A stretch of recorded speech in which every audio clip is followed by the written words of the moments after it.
listening live to Rightside Radio with Phil Williams. It's hard to go wrong when you're on the right side. Rightside Radio. Solid, conservative, and just plain right.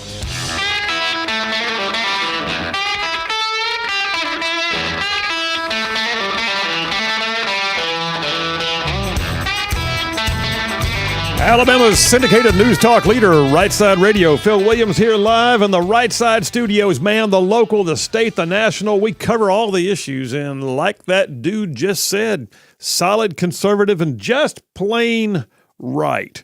Well, it is March the 8th, which would, this is a Wednesday. Boomer's on the board. Hit it, man. Uh-oh. Guess what day it is? Guess what day it is? Mike. What day is it, Mike? Leslie, guess what today is? It's hump day. Whoop, whoop. Love it. Always good. Always good. It makes Wednesdays. It's camel day. It's hump day. It's halfway through the week. Congratulations to all of you. You have made it. You have made it halfway to the weekend. So anyway, congrats to you. And Boomer, we may have to play the camel later in the show too. Oh, I think so. I just have the feeling we almost caught some people off guard. Like they weren't even ready for the camel yet. They weren't. They forgot it was Wednesday. It's a good thing we reminded them. Yes. All right. Hey, listen, we got a great show laid on for you. 4 o'clock today, the Grand Council. Today, my brethren, Dale Jackson had to bow out. So Sean Sullivan, who has a show called Midday Mobile down in Mobile at FM Talk 106.5, he'll be on the show with us along with Jeff Poore. Grand Council coming up at 4 o'clock today. You're going to want to hear it. So there's that. And then I got a triple dipper full of stuff. Hit it, man. The Triple Dipper. 3 stories you've got to know. That's right, the Triple Dipper, 3 stories, 3 themes, if you will, that you have got to know as we run today's show. Number 1, war with Mexico. By the way, I did not put a question mark on the end of that. War with Mexico. Is it possible? I mean, is it possible at the very least that we would have military action on Mexican soil? It's a question. It's worth talking about. I think we need to debate it. We're there. I'll tell you more about that in a minute. Number 1 on the Triple Dipper, war with Mexico. Number 2, the state of the state. So last night, Governor Ivey delivered her State of the State speech. First impressions coming out today. And I will give you all the skinny on what she said and didn't say in her State of the State address. And that's coming up number 2 on the Triple Dipper. And then number 3, COVID aftermath. So yeah, it's amazing to me that we still have things happening that, people are still wearing masks in certain places and it's proven that it didn't work. We still have some policies like why is it that an international tennis star can't come play in Florida of all places? And we'll cover it. The COVID aftermath. And are there investigations and who's going to find what? We'll discuss that in detail, number 3 on the Triple Dipper. But let me move over to my comments for the day. And I got to tell you, this is going to segue right into the first part of the Triple Dipper on the war with Mexico. And there's an old saying, and I believe it's true, that sometimes truth can be stranger than fiction. I mean, really strange, in fact. How many times have we seen things come to pass that were the subject of fictional accounts? Like George Orwell's book, 1984, comes up in discussions all the time now. But if you want to have some fun, go online and Google things like things from Star Trek that came true. You just do it. Just Google it. Things from Star Trek that came true. You'll find a list. Here's another one that sort of has a cult-like following in terms of what came true. It was that campy movie from the early 90s, Demolition Man. You ever seen that one? Stars Sylvester Stallone, Sandra Bullock, and Wesley Snipes. The movie takes place in the future, and whole articles have been written about the things that have already come true from its crazy dialogue and scenes. Truth, being stranger than fiction, is a thing, y'all. Well, what got me started on this, though, is the news cycle regarding Mexico right now. So I'll unpack this more in the next segment, but suffice to say, I was caught up by news that there is a growing discussion about the possibility of U.S. military action against Mexican drug cartels. Something that if you've been listening to the show for a while, you know I've been saying it's about time to do. It all stems from the brutal and very violent kidnapping and murder of American tourists just last week in the Mexican state of Tamaulipas. A news story that cannot be ignored. And in the wake of that story, which has developed into two of the four members of a group of friends who just ventured across the border for no other reason than just personal choice, we now have a story that finally has the Mexican government scrambling. Yeah, the Mexican government is in oh crap mode right now at the office of El Presidente Obrador right now. And as I watched the news and prepared for today's show, it made me think back to another movie that may turn out to be, truth playing out in a manner that's stranger than fiction. So the movie I'm talking about, though, is Act of Valor. I know Boomer says he's seen it. Act of Valor. It came out in 2012. It made waves because of the manner in which it was made. Act of Valor is a fictional story, ostensibly, and it follows the actions of a team of Navy SEALs. The action scenes, I kid you not, the action scenes are some of the best in modern warfare-related movies, but the acting is terrible. It just is. The acting is terrible. But it's terrible only because most of the main characters are not actually actors. They were nearly all actual Navy SEALs whose real names don't even appear in the credits. Like I said, the action scenes were epic. Small boat extractions, airborne insertions, submarine link-ups, firefights that were extremely convincing using tactics that, didn't make me cringe because of their Hollywoodized lack of authenticity. And put it on your surround sound, you may have your neighbors calling to check on you. And in one of those stranger-than-fiction kind of pieces, I realized last night that one of the main characters who they simply call Senior Chief in the movie is an actual Navy SEAL who now serves in Congress. I follow him on social media. It's Congressman Derek Van Orden. All right, so what's the deal? Why am I talking about this movie? Because the focus of the movie became a national security issue that wound up in Mexico.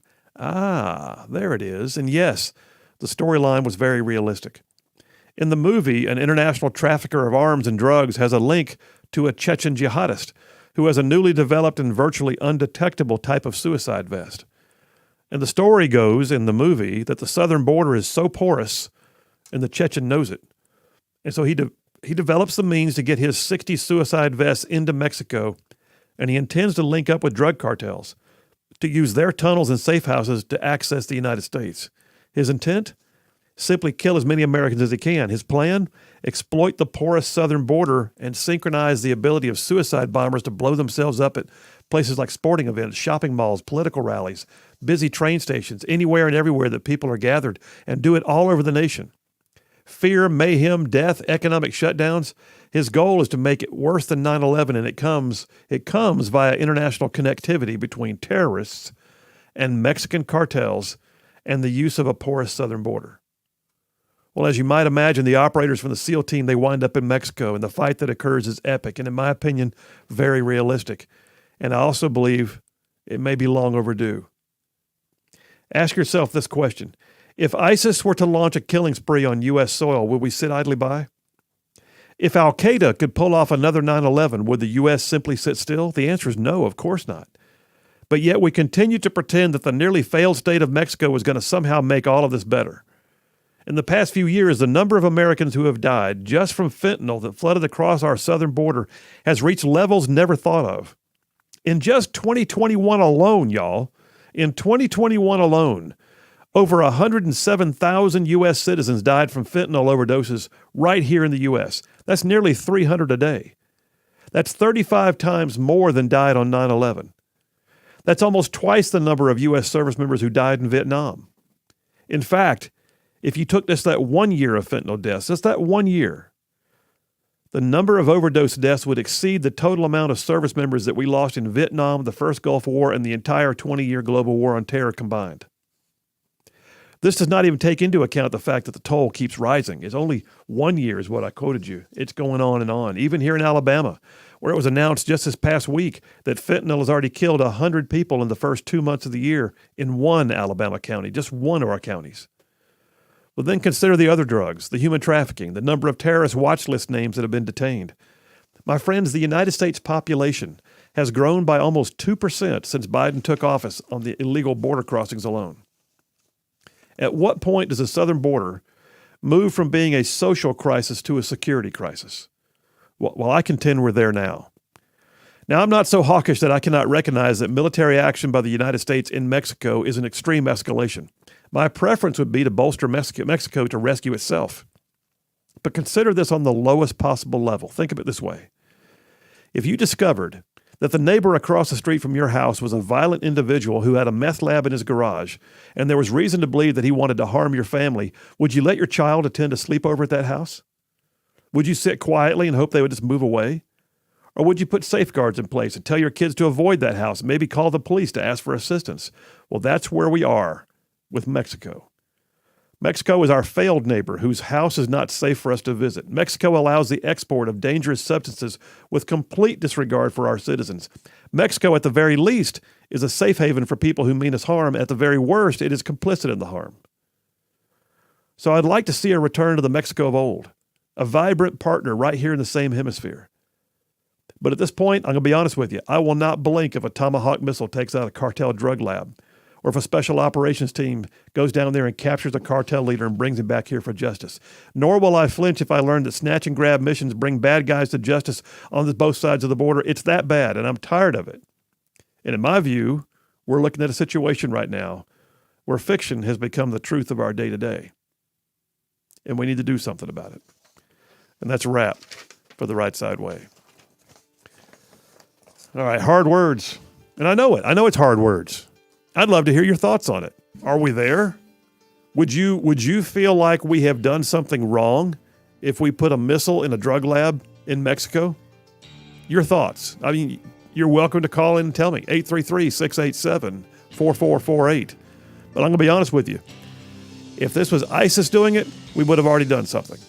But for some reason, because it's a drug cartel in Mexico, we sit idly by and just let them rape and pillage our people. Phil Williams, Right Side Radio. Y'all stay tuned. We'll be right back.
And we are back. Phil Williams, Rightside Radio. Solid conservative, just plain right. So Boomer Charlene just texted me and said, I had to miss your monologue today. I said, it wasn't a big deal. Just me, calling for war with Mexico. No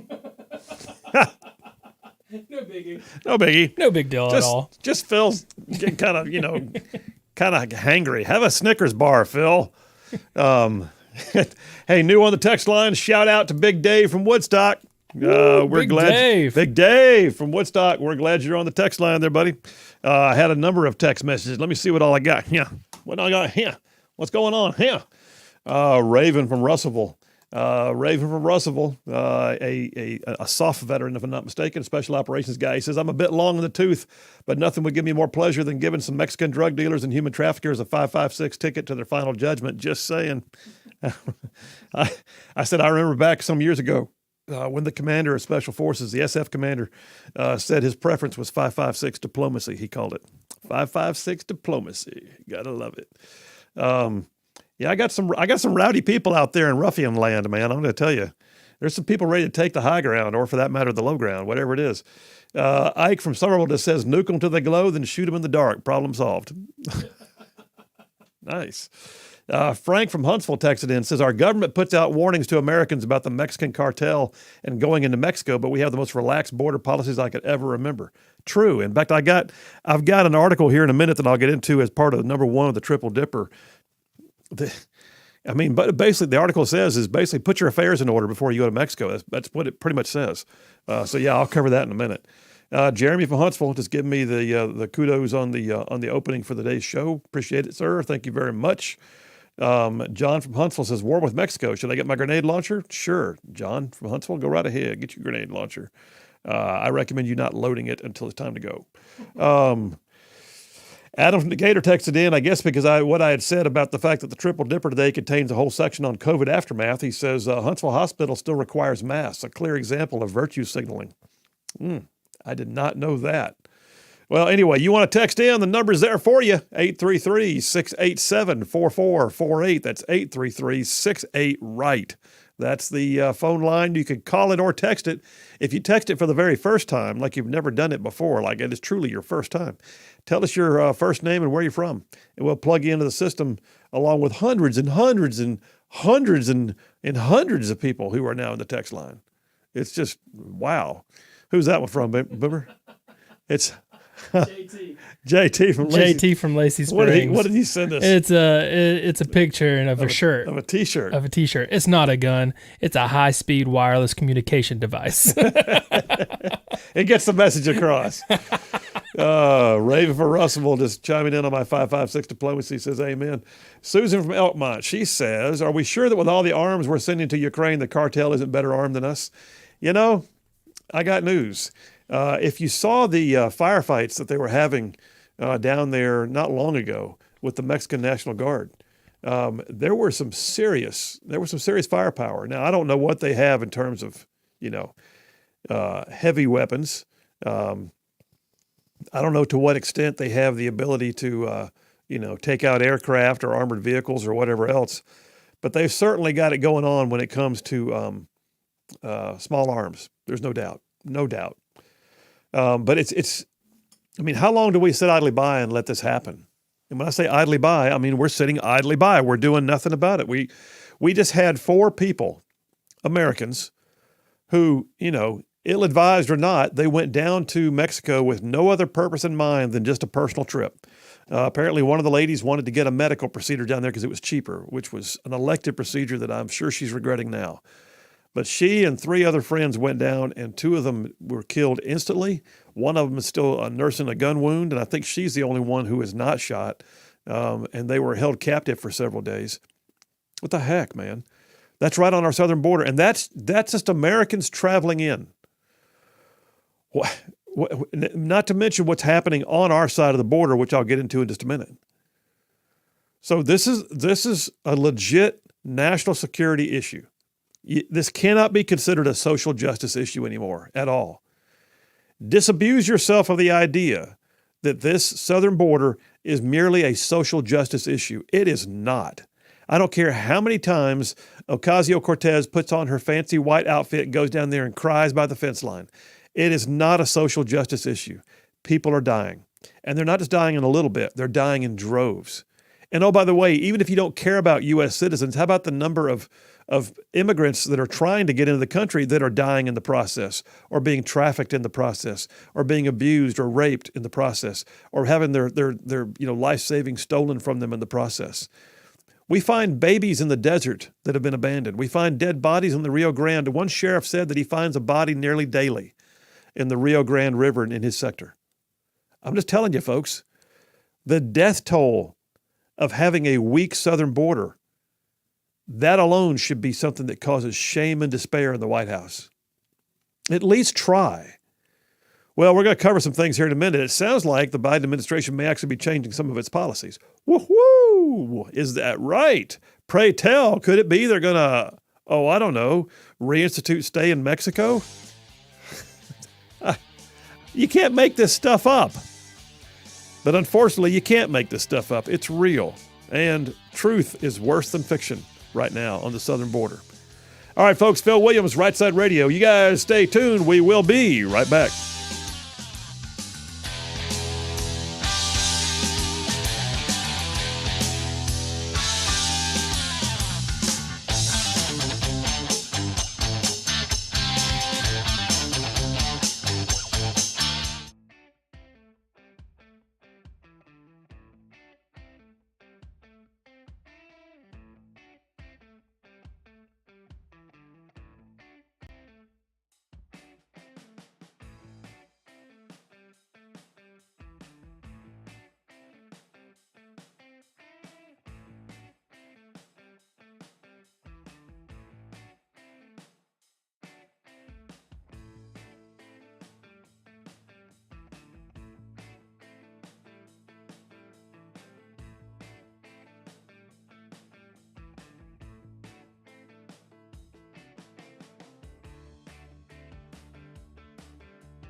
And we are back. Phil Williams, Right Side Radio. Solid conservative, just plain right. Covering down on some major ground across the beautiful state of Alabama. I'm talking about this show goes way on down south of Birmingham, up north of Huntsville, Tuscaloosa, back over to Gadsden, parts of Georgia, Tennessee, Mississippi. Thrown in just for good measure. Boomer, you said you've seen the movie Act of Valor, right? Oh, yes. Oh, yes. Oh, yes. That's a man movie. It is a man movie. And there's a quote in there. I got to go find it again now. There's a narration of the movie. There was a guy, and he's actually writing a letter, and he's talking to one of the other SEALs who passed away, talking to their son. Mm-hmm. And then he reads him a quote from Tecumseh. I need to go find that again. Ooh. I mean, like, your testosterone just goes up while you watch this movie. But the acting was horrible. Yeah, acting wasn't was a fan of the acting, but No, the those acting. action scenes. But those, I was Cool. like that. They had a hot extract when in the early part of the movie when they were rescuing a CIA lady who had been captured by the cartels. Uh-huh. And then they had first of all, it was a run and gun battle for a while, but then they had the swift boats coming in to get them, the gunboats. Daggum. The amount of firepower on those small boats is just something else. All right. Anyway, enough of that. Great movie, Act of Valor. If you have not seen Act of Valor, made in 2012, the majority of the main characters are actual Navy SEALs who were authorized to be in the movie because their hard skills wound up being more important than their acting skills, which is good because their acting skills were pretty bad. But what was cool, like I said in my monologue a moment ago, last night I'm watching it again to sort of refresh myself on the storyline after the lovely Charlene went to bed, and I'm sitting there thinking, wait a minute, who is that guy? And there's one main character who's kind of like a wisecracker, fast talker, really sharp dude who you just have the feeling you can't mess with him. His name in the movie, they call him Senior Chief. Well, Senior Chief, when I looked him up, turns out that's Congressman Derek Van Orden now. He's an actual Navy SEAL, starred in the movie. Now he's in Congress. I follow him on social media. I'm like, that's Van Orden? Anyway, very cool. So if you have not heard the story, horrible situation. 2 of 4 U.S. citizens who went missing last week are dead. Story here on CBS News to update you in case you haven't heard it. Tamaulipas Governor Americo Villarreal said that there was one surviving U.S. citizen who was wounded. The other one wasn't, but the other 2 were dead. He said all 4 were found in a wooden shack where they were being guarded by a man who had been detained. Villarreal, the governor, says that they've been moved around by their captors, even moved to a medical clinic at one point, trying to create confusion to avoid efforts to rescue them. To what end? What were they going to do? Now, we're hearing that the storyline is they may have gotten caught in a crossfire and then just dragged away for whatever reason. But, okay. So what else were they going to do with them, though? They kept the dead bodies. They had the one guy who'd been shot, and then they had the female, I believe it was. Her name is Tay McGee. But the 2 bodies have not yet been repatriated, as far as I know. The 2 living survivors are back in the U.S. State Department spokesman Ned Price confirmed during a press briefing that the 2 survivors were back here, and they're working to repatriate the remains of the other 2. But here's the thing. Mexican President Andrés Manuel López Obrador, who they call President AMLO says those responsible will be found and they're going to be punished. But then he went on to lament American media coverage of the kidnapping and accused U.S. reporters of sensationalism, saying it's not like that when they kill Mexicans in the United States. They go quiet like mummies. What a stupid thing to say. What an absolutely asinine thing to say, Mr. President. El Presidente is trying to save some face here by sort of implying that it's a dangerous place for Mexicans to be in the United States. How about no, it's not? How about we have a sort of a rule of law here? We're not perfect, but this is not the place where you would expect armed insurgent-style cartels to roam the streets. Says the Mexicans were kidnapped after gunmen opened fire on their vehicle in Matamoros, a border city in northern Mexico. All 4 people had driven from Brownsville, Texas to Mexico on Friday in a white minivan. Apparently the one lady was down there for like a this is just, poor judgment, but was down there for some type of a elective procedure, like cosmetic surgery type procedure, because she was saving a few $1,000s by doing it in Mexico, and that didn't work out well. So that's the background for the latest flashpoint in the Mexican border saga. And it's not just the Mexican border, it's Mexico. This is what, I gave the pitch earlier that you might want to sometimes stop and think about these things in the lowest possible level. In this case, think of it this way. If you found out your neighbor had a meth lab in their garage, and that they were also violent, and that they also had made, verbal threats against your family, would you let your kid go across the street and have a sleepover at that house? No, you wouldn't. You, in fact, if anything, you'd be telling your kids stay away from there. And oh, by the way, you might confront them, but you'd also probably call the police. And yet, in the big picture, that's what Mexico is to the United States right now. It's that place where so much of it is a mess. Now, granted, there are wonderful people down there, and I know that. And we need to get back to putting that country into a stable position. But I'm going to tell you, putting them in a stable position does not mean having to just take our idle time while Americans die. So it might mean that we sort of push the point by letting it be known to President AMLO that while he may hate the press, he's going to hate it even more if we have to put a JDAM in the middle of a drug lab. He's going to hate it even more if we have to wind up coming down there on our own accord and start, snatch and grabbing some of his cartel friends and bringing them back to the United States for justice. I would just go ahead and say, one name he might want to think about is Manuel Noriega, who was the El Presidente of Panama and is now rotting away in jail. Senator Lindsey Graham, not one known to shy away from being a war hawk. And by the way,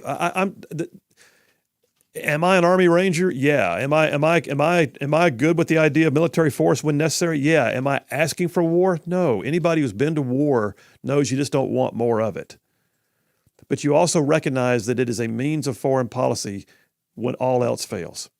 And when you look at, and I've said it on the show multiple times, when you look at the broad perspective of how you exert foreign policy and you use the acronym DIME, D-I-M-E, diplomacy, information or intelligence, military, and economic, well, all four of those have to be on the table for you to have strong foreign policy. Mexico needs to know that the military option remains an option that we will choose if we have to. We can talk to them about it. We can enlist their support. We can encourage them to do the job themselves. We can provide them aid. We can discuss what kind of trade agreements we're going to have that might benefit their economy without the use of drug cartels. And then we can also tell them, and by the way, tomorrow we're going to blow one up, and we're not going to tell you which one. But tomorrow we're going to blow one up. And then it happens. And then they know we're serious. Or for that matter, tomorrow there's going to be a news headline, and you'll get to see it in pretty much real time. We'll let you know right after it happens. And then we find out that SEAL Team 6 is on the ground and snatched somebody who needed to be snatched and brought him back here, and we had a very public trial. Senator Lindsey Graham, New York Post, has an article dated yesterday. Senator Lindsey Graham said Monday he will introduce a bill laying the groundwork for President Biden to be able to use military force against Mexican drug cartels. Graham, the Republican from South Carolina, was reacting to the kidnapping of 4 Americans in the border city of Matamoros, 2 of whom were found dead, and the continued proliferation of dangerous drugs, including highly lethal fentanyl, brought into the United States by the cartels. In his words, Graham says this administration has done nothing about it. He said, quote, "I'm going to introduce legislation to make certain Mexican drug cartels labeled as foreign terrorist organizations under U.S. law and set the stage to use military force, if necessary, to protect America from being poisoned by the things that are coming out of Mexico." Apparently, former Attorney General Bill Barr wrote an op-ed recently that apparently agrees with that position. And he says, it's not just a thing about the hostages. He says, number one, I do everything I could to bring them back. Yes, I do what former President Donald Trump did. I'd put Mexico on notice. If you continue to give safe haven to fentanyl drug dealers, then you become an enemy of the United States.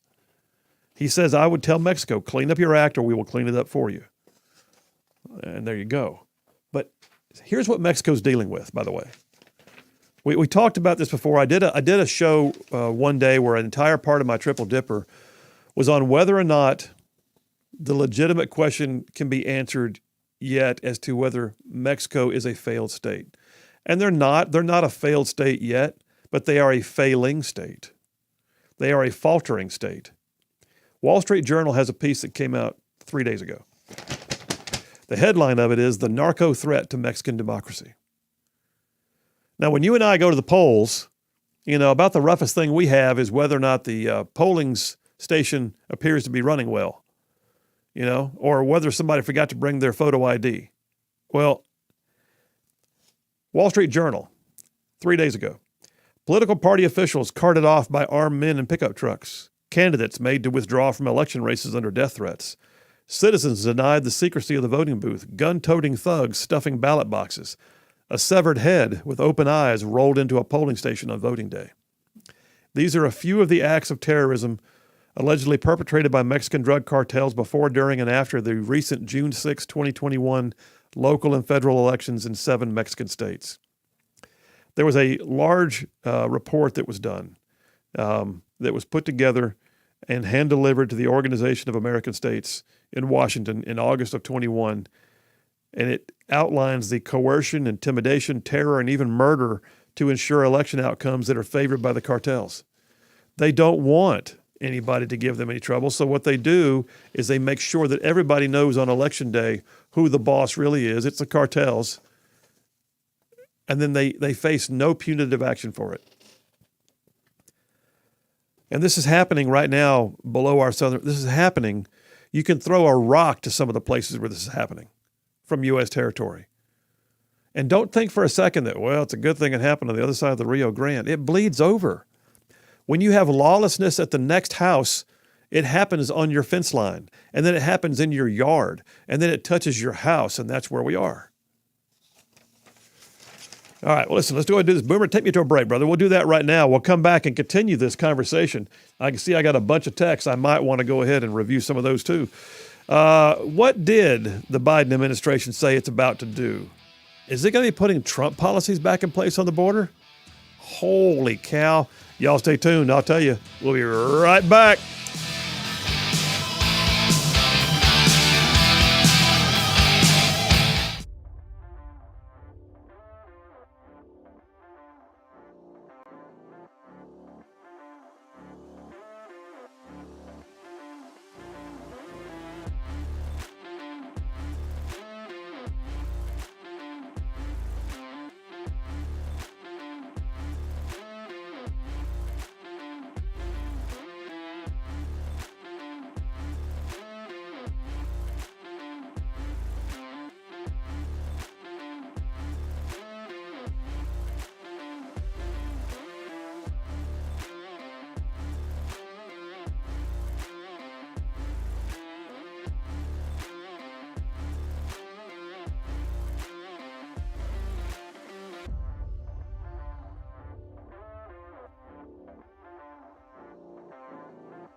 And we are back. Phil Williams, Rightside Radio. Solid conservative, just plain right. Well, you'll be happy to know with regards to the situation in Mexico. Well, I say happy, but anyway. Fox News reports that as of today, there has been a suspect arrested in Mexico in connection with the kidnapping and murder of those 4 Americans, 2 of whom survived, but 2 of whom did not. It says Mexican officials have arrested a suspect in connection with the kidnapping of 4 U.S. citizens. His name is Jose Guadalupe. He's 24 years old. He was apparently guarding the house where the cartel members were holding them captive. Authorities have not revealed whether Guadalupe, a Mexican national, is part of the Gulf cartel, but it is believed that's the cartel that was at play here. I'm trying to see. Yeah. So they say right now that Guadalupe is the only person arrested thus far, but there are others who were. There was a video, by the way. If you haven't seen it, there was a video of the vehicle being shot up and the bodies being dragged out of it.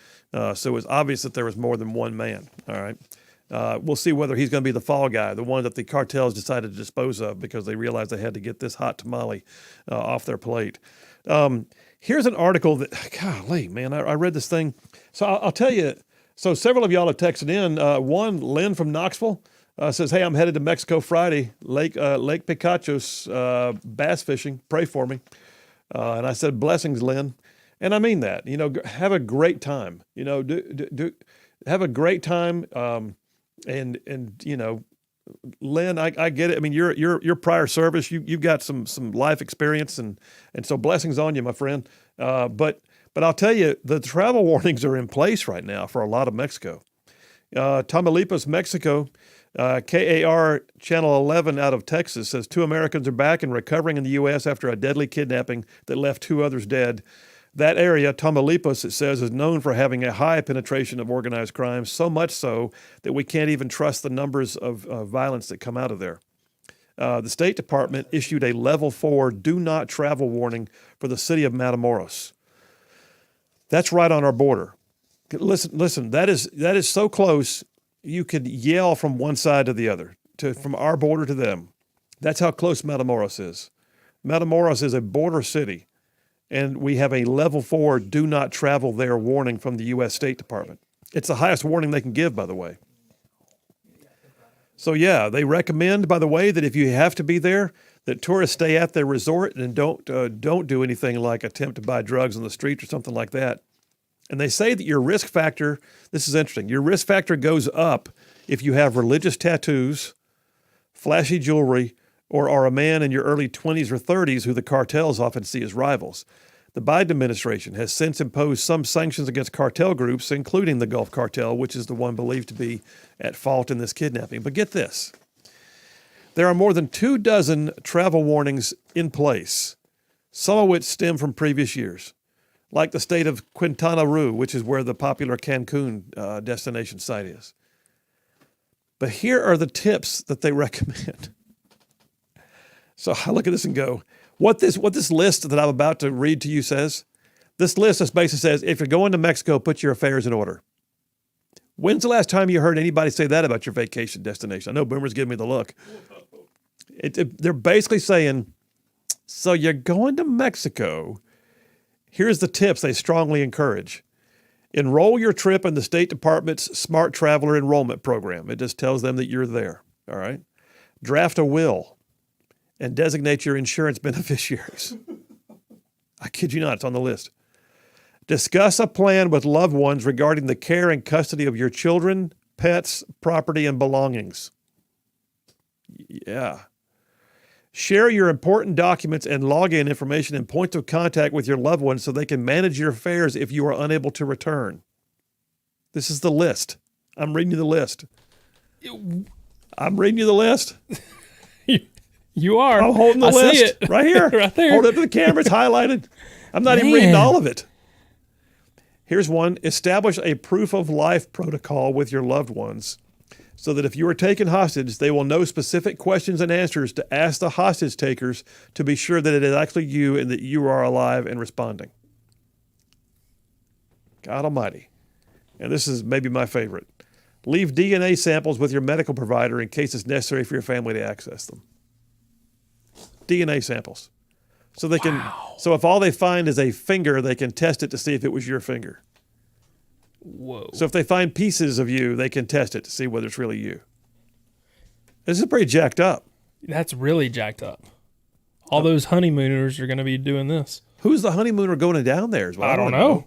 I'm just saying. I look back now. So, gosh, when we got back from one of my deployments, so we're looking at 2003 or five. No, it's 2005. Charlene and I took a trip. There's a group from our church that were all going down to take a cruise, and so we joined the cruise. We just had some time together. I'd been gone for a year, anyway. And we went down there, and a couple of the friends decided not to do, and we were fine with this, not to do the touristy scuba outings. Oh where yeah, it's like the excursion type thing. It's a total debacle when you do those sometimes. And so they rented a catamaran, and we went snorkeling on our own. I'm thinking, did we tell anybody we were going out there? Because man, we were out there. We were gone. We were away. Ooh. I look back on that now, and I'm thinking, here I am reading a list that says, leave your DNA samples and make a will. Good Lord. All right, folks, we'll come right back and put a lid on this one. This is the deal. War with Mexico, at the very least, let's change the way we do business. How about that? Phil Williams, Rightside Radio. We will be right back.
You're listening live to Rightside Radio with Phil Williams. It's hard to go wrong when you're on the right side.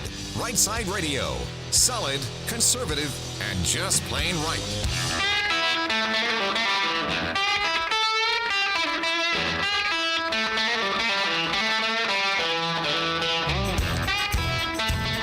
Alabama's syndicated news talk leader, Rightside Radio. Phil Williams here live in the Rightside studios. We got the local, the state, the national, sometimes the international, covering down solid, conservative, and just plain right, like the dude just said. Hey, I'm looking up here on the screens right now. So we're still in number one of the Triple Dipper. Going to wrap it up here in this segment. War with Mexico. I did not truly put a question mark on the end of that. I think it's time that we consider that military action may be warranted, or at the very least, that we show that it's on the table. Well, both screens on the wall right now, CNN on the left and Fox on the right, that's fitting, are both covering this same story. And the Mexican president has announced that there were no U.S. law enforcement on the ground. Apparently, there was some question as to whether U.S. Law enforcement, DEA, or some other organization may have been on the ground helping with the rescue of those Americans, and they're saying no, it wasn't. And the Mexican president is mad because some are, in his words, quote, making a scandal out of the kidnappings. Well, it's a scandal, sir. I'm just saying. On your watch, 4 Americans came over there on a tourist visa, and they were 2 were killed, 1 was wounded, the other was held captive for several days. This is a scandal, dude. It just, whether you like it or not, it just is. And so right now we're looking on the right screen. Congressman Vicente Gonzalez, who's a Democrat out of Texas, he is of the mind we've got to do something to act on these cartels. And it's amazing. It's becoming a bipartisan call, which is interesting because, there's always that fear of making your own guy in the White House kind of, look like he's not doing a good job. Well, he's not doing a good job. I will remind you, too, that El Presidente Obrador, AMLO, that he literally stood there with the President of the United States in a press conference when Biden, made his trip down to Mexico City, when they had the summit of the 3 Americas, when they had Canada, the United States, and Mexico in a tripartite summit hosted in Mexico just, a month or so ago? And as they stood there in a joint press conference, El Presidente Obrador said to the cameras, to President Biden, he congratulated him on being the first president to not build even a meter of wall on the border. Like, I am pretty sure that's going to be in a variety of campaign commercials coming up in the 2024 election cycle. Just saying. I am almost positive you are going to see somebody pull up archived footage of President AMLO saying to the President of the United States, congratulations, you are the first president to not build even a meter of wall. Like that's a good thing. Karine Jean-Pierre was scorched for her commentary on cartel violence at the border as being completely out of touch. Fox News has a piece dated today, actually. Fox News has this piece saying that Fox's Peter Doocy asked a simple question. He said, Americans are being slaughtered. Would President Biden be taking the same approach to the border if it was Al-Qaeda or ISIS operating just across the border from an American city? To her response, the FBI and other agencies have been on top of this from day one. And then she really didn't answer the question after that. She even went on to say, though, that the fentanyl crisis is at historic lows. That's just an outright lie. And I look at that and think, was that in her notebook? Or was she winging it? Because it is not at record lows, not at all. Well, so the interesting dynamic we have, though, the military question, I think, is up for debate right now. Is there truly going to be leadership putting forth a plan in the legislature to authorize the use of force, which would still be the call of the president to do? Or are we going to just say a few things and then quit talking about it? Well, New York Times recently reported, and I've got this piece here off hotair.com. As of yesterday, Biden is potentially about to reinstate several of Trump's border policies. Again, it points out. This is not the first time because just 2 weeks ago, apparently, the White House announced that it would reject all asylum applications from illegal entrants, again reverting back to the prior policies that have been in place under Trump for rapid deportation. But here's the deal. The Biden administration is considering right now, apparently, reviving the practice of detaining migrant families who cross the border illegally. That same policy the president shut down over the past 2 years because he wanted a more humane immigration system. Well, how humane is it when they're getting killed on the way over here because you don't have any means for them to be stopped? Well, this will be like the article calls a stark reversal for President Biden. This is not a minor change, y'all. This is the end of catch and release policies that Donald Trump had already ended, but Biden reinstated 2 years ago. So while single adults remain detained, the Biden administration released families on warrants to sort of appear later, maybe? And that incentivized the trafficking of children across the border. So now if you have a child with you and you threaten that child and they will agree that, yes, this man who I don't know is my father, well, then you don't have to go into detention. You get released into the United States, which makes no sense, none. And what it does, like they said, is incentivize people to traffic children. And that's where we are on the southern border. Well, I got a bunch of folks here texting in. I got a brand new texter there, Boomer. Bill from Hillsborough is brand new in the system. He said, wasn't this the same Mexican president who said he was not even going to go after the cartels for any reason? Probably. I don't recall that one, but I don't doubt it. Glad you're in the system there, Bill from Hillsborough. We're glad to have you. John from Elkmont. He says, wait till the 500,000 top-of-the-line U.S. military rifles make it to the border cartels from Afghanistan. Wow. Yeah. Ryan from Hazel Green says, the fact that there are travel bans from Mexico and yet the border remains open is appalling. Indeed. John from Decatur. Yeah. John's a military guy. I get it, man. Raven from Russellville again. He says, in Mexico, shoot, move, and communicate, and enjoy your stay. JT from Lacey Springs says, are Presidents Biden and Obrador acting like Churchill's predecessor Neville Chamberlain, just standing by to see what happens next? Sounds like it, doesn't it? John from Pike Road used to work for Goodyear. John from Pike Road says, Goodyear is building a plant in Mexico, and it's moving its production there from Union City, Tennessee, and Gadsden, Alabama. And I'm just wondering how much Goodyear's having to pay the cartels to keep the plant open and keep it from being taken over by the cartels. Great question, John. Appreciate you. Wow, man, I got, and Bill from Hillsborough heard me. He says, my pleasure. You're welcome, sir. John from Huntsville just texted in and says, if I won a Wheel of Fortune trip to Mexico, I think I would be, hey, Pat, I'll pass. All right, Boomer, let's go ahead and take the break about a minute and a half earlier than usual. We'll come back and jump into the next part of the show, number 2 of the Triple Dipper, the state of the state. We'll jump off of Mexico and start talking about Alabama. Governor Ivey gave her state of the state speech last night, so I'll break it down for you and tell you what we got or didn't get. Y'all stay tuned. We'll be right back.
And we are back. Phil Williams, Rightside Radio, solid, conservative, and just plain right. Jumping over the text lines real quick, I will tell you that Steve from Tennessee says, I can sum up Kay Ivey and her speeches in 5 words. Minimize expectations to avoid disappointments. Steve from Tennessee. Always got away with words. What else we got here? We got a new texter, Marie from Huntsville. We're glad you're on the line. Marie, we'll get you plugged into the system. She says, this is Marie in Huntsville. If the drug cartels have paid off the government officials and police in Mexico, is it really a stretch to believe they might not also be paying off some of the corrupt officials here in our country as well? It really makes you wonder when neither of our political parties, for the most part, seem interested in actually dealing with the crisis at the border. I would hope not, but it is not beyond the stretch of imagination, Marie, although I will tell you, I feel like the corruption is largely based on the southern side of that border. If there is something going on this side, I would bet that it's more localized and giving them the ability to traffic in as opposed to somebody in Congress just not passing a bill. I think you're going to see some congressional action coming up here soon. The question is whether the Biden administration has the stomach to sign off on it. What else we got here on the line? Michelle from Huntsville says, Karine Jacques-Pierre is the poster child for all of those who swallow the lefty lies they hear and parrot. Isn't that true? Brian from Huntsville says, former tanker from Fort Bliss, how many Americans get beat up and robbed there versus cartel members on our side of the border? I agree. I'm betting, and that's, I've never been stationed at Fort Bliss, but Brian has, obviously, and you're talking about a bunch of Joes get a weekend pass. Guess how many of them get beat up by comparison to the number of Mexicans who get beat up when they come on this side? Not very often. So yeah, Obrador, stick that in your pipe and smoke it. Colin from Decatur said, what's he talking about? The Goodyear plant. Yeah, he said, well, Gadsden's losing their tax double dip for occupational tax on Goodyear employees and then taxing Goodyear. Imagine that. Well, that's the way it happened, Colin. Yes, it did. All right, let me jump over here. So last night, the governor of Alabama, Kay Ivey, gave her State of the State speech. And so this is a thing that happens every year. The legislature goes into session. On the first day of session, the governor will then also deliver a speech called the State of the State and outline the governor's agenda. Now, here's the thing. It doesn't have to be kept a secret up to that point. You can actually get out there and do some work. You can actually get out there and hold a press conference. You can actually get out there and say, here's what I'm calling on the legislature to do, or here's the leadership position I'm going to take, or here's what I'm joining with other states to make happen. When's the last time you heard that out of Governor Ivey? Hit me with some crickets there, Boomer. You got any crickets? I got some crickets. There you go. You haven't heard that. I mean, when you've got Governor Kemp and you've got Governor Tate Reeves from Mississippi and you've got Governor Kemp from Georgia and you got Governor DeSantis from Florida and then you got, what's the governor from Tennessee? Bill Lee. Thank you. Man, I mean, we got some rowdy governors. We're surrounded by some rowdy governors, some rowdy Republican governors that are outspoken and getting stuff done. And then we have, hit me the crickets again. That's what it feels like. Well, last night she gave her speech and she outlined a few things. Now, the conservatives in this state have been calling for a long period of time, me included, for several things. Number one, comprehensive tax reform or tax relief. Number two, school choice. Last night you got a tepid token view of those two things. So, story here from 1819 News. Craig Monger wrote this one. It says, in her State of the State address on Tuesday, Governor Ivey announced her call for a special session to handle the allocation of American Rescue Plan Act funds. So if you're not familiar, we got a ton of money from the federal government because of COVID. Like $1.9 billion, I believe it was. Anyway, 1.7, I think. Yeah, $1.7 billion. We spent part of it already. Now they're going back in to spend the other billion-ish. And this is being done in a special session. So the way this works is the legislature gavelled in once a year. They can't go down there and pass laws whenever they feel like it. So if you're thinking, why aren't they busy like Congress is all the time? Because they're part-time. The Alabama legislature, like most state legislatures, is considered a part-time gig. When I was in, my wife and I, we jokingly called it my full-time, part-time job. But you can only go into session either A, during the regular session, which is scheduled at a certain period of time and it's constitutionally mandated, or B, if the governor calls you into a special session, at which point the governor has to issue what's known as the call and put in the call what he or she is asking for the legislature to address. Why is the governor stopping the regular session, which started yesterday, and asking them to go into special session right away? Because they want it to be distraction free. That's why. Because when you get on the floor of the Senate or the House and you're dealing with one bill, I guarantee you there's 4 other bills in the background that someone is saying, I'll give you my vote if you'll do this thing, or I want to do an amendment, or I want to have a filibuster to slow the rest of it down. Well, when you get into a special session and all you can do is address the call, in this case, the ARPA money, the $1 billion, then it sort of refines the focus. You get in there, you do the thing, you move it forward, you vote in one body, it goes to the next body, they move it forward, you get it done, you send it to the governor, you sign it, you're done. There's times when it's good, there's also times when it's not good, because sometimes you don't want $1 billion shouldn't go fast. Let's put it that way. $1 billion should not be rushed through a process. And brother, it's about to be rushed through a process. Let me just tell you. You're about to see $1 billion get spent in record time. Like shabam, and it's gone. And that's what's going to happen. Because I believe the legislative session, the special session was called, and I think it's for 5 days. That's the actual minimum amount of time it takes to get a bill through the legislative process.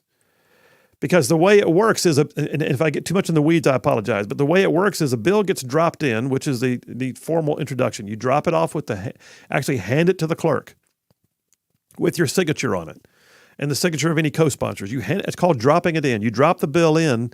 The clerk then does what is called its first reading, actually reads it out loud. Senate Bill so-and-so, sponsored by Senator so-and-so, is now introduced into the body and then assigned to the committee on so-and-so. And then it goes to committee. The committee meets. The committee debates it, hopefully. Sometimes not. The committee gives it a report. If the committee decides to let it die in committee, it can just sit there and never come back out. You're done. If the committee gives it what's called a favorable report, then it comes back out and is reported out, they call it, reported out to the Senate again, in this case. We'll call it the Senate.